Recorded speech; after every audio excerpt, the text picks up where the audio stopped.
Do you actually want to find my hole, or do you feel obliged because of us? Hi, welcome to another video. If you're new here, I'm Clara.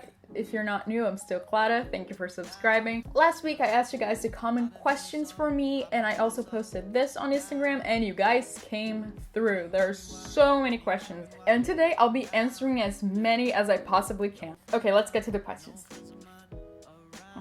Do you have or want any pets? And if you want, what? I have 2 cats. They live with me and my family. We've had them since I was very little, and they're so loving and so nice. I love them so much. How did you learn to speak English? I've got a few of those. If you're new here, I'm Brazilian, so my first language is Portuguese, and I learned English in high school, mostly.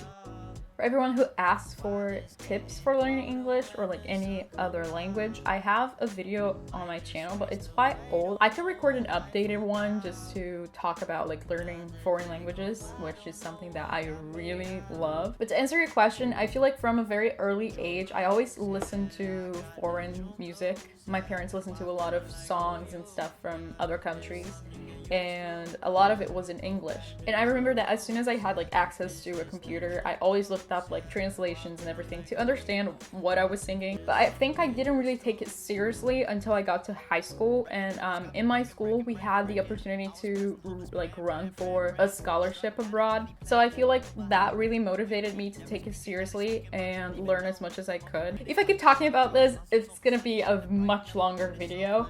So I think I can make one in the future just talking about learning other languages. Kind of around the same topic, I got a question that says, what other language would you like to learn? What language I wouldn't want to learn? I want to learn every language. I'm fluent in Portuguese and English, but I've tried learning Spanish, French, and Italian. There's this joke in Brazil that people write on their CVs that they're like intermediate in some language when they don't really have any experience in that language, and I feel like I'm in that kind of space. The times that I had to, I managed to communicate, but in nowhere am I fluent. So I feel like in the next 5 years, I would like to get much better in at least one of those languages. But yeah, if I could, I would learn every language. What places do you want to visit when Corona's over? That is a really good question. I mean, are we talking a year, 5 years? If everything's under control in the next 6 months, it's not really a place, it's an event. A very good friend of mine was graduating. Well, she graduated, she just didn't have the party. And everything was gonna happen at the end of March this year, which is when things started getting really bad. My most embarrassing moment. Here's the thing, I've had plenty of embarrassing moments in my life, but they are very embarrassing when they happen and then you forget about it. And I only remember like embarrassing things I said or did when I'm about to sleep. How do you always stay positive? Love you from Africa. Love back. I would agree, I am mostly a positive person. I feel like that's because I always try to see the bright side of things and like where my options are. I try not to focus on the obstacles I have to or anything that may there that's stopping me from reaching my goals. Sometimes it's not that easy, sometimes it's hard, but I think the key is to see what options you have. There's an expression for it, right? Like do the best with the cards you've been dealt. Always look on the bright side of life. My favorite song at the moment. A few weeks back, I wasn't feeling my best and I wasn't my usual positive self. This song makes me so happy, and I don't know why. I think it's the music, but it just makes me so excited to like get up and dance. And please don't laugh, but it's Kung Fu Fighting. It's just really upbeat and I love to listen to it, and it really makes me happy whenever I do. What was my first play? And congrats on Rocky Horror. Thank you. Rocky Horror was the last production I was in before lockdown. I played Janet, and it was recorded and it was recently released. If you follow me on Instagram, you probably saw me promoting it, but that was not your question. What was it? My first play, I think I was 6. If you scroll down on Instagram, you're gonna see me. I have this video of me like falling down.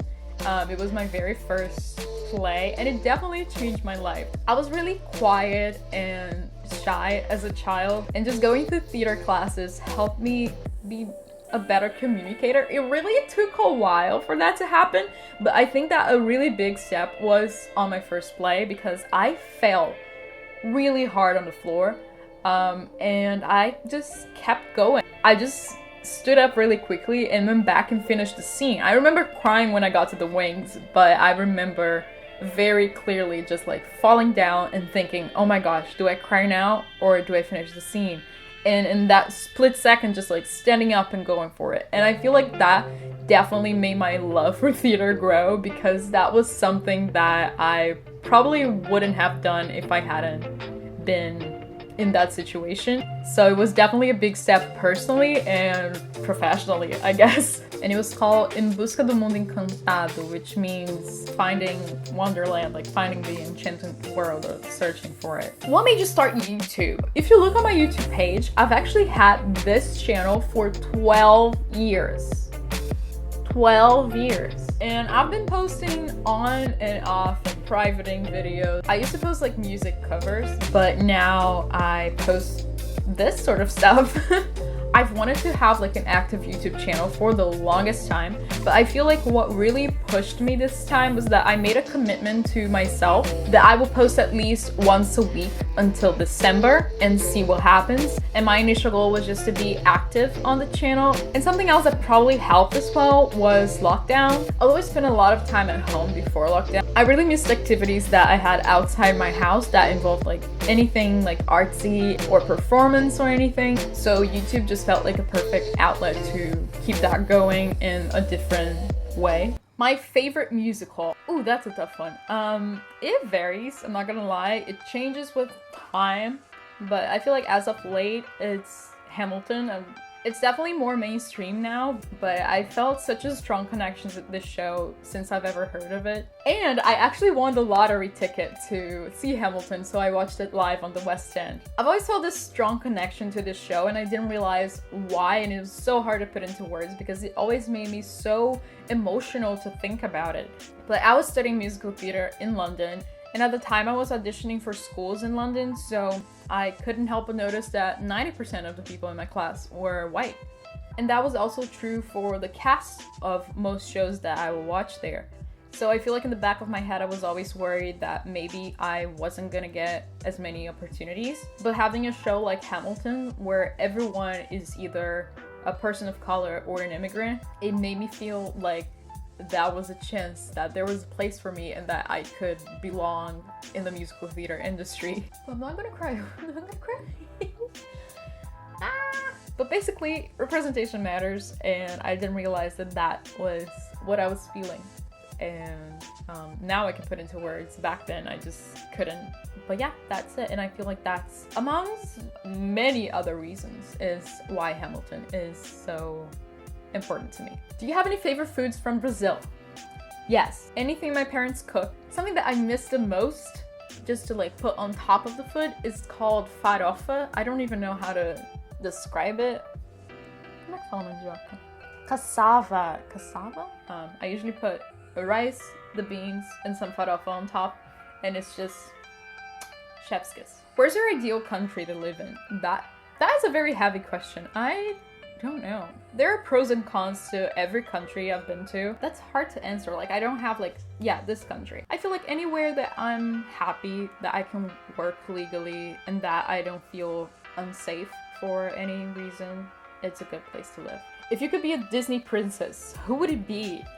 Can I be Moana? She's a Disney princess too, right? She is just so courageous. I can relate to a lot that she talks and sings about. And I mean, we have How Far I'd Go, Lin-Manuel Miranda, Hamilton. It's all, it comes full circle, you know? She doesn't have a romantic interest. She's like more than that. And I love that about Moana. Love that for her. What's your favorite cheesecake? Well, I'm lactose intolerant by fate and vegan by choice, so a vegan cheesecake. Can I drive? Yes, I can. However, I have to pick up my new license. I have my old one and it expired earlier this year. I did like a whole thing. Now I have to go pick it up, and that seems to be what's taking the longest for me to do. Thanks for reminding me though. Of all the trips I've ever taken, what's my favorite? I think everywhere I've gone was really special for its own reason, but I think my favorite has to be when I went to Idaho to study. It was my first trip abroad, and I actually got that study abroad scholarship I was telling you about earlier in the video, and I definitely wouldn't have had the chance to study abroad for that long ever if it wasn't for that scholarship. And it changed my life because it gave me perspective that I could actually be someone who traveled and spoke English. And I was there for 5 months. I may not have made the effort to travel abroad after that or at all if it wasn't for that trip. So I think my life would have gone in a very different direction if I hadn't won that scholarship. So yeah, that has to be a favorite.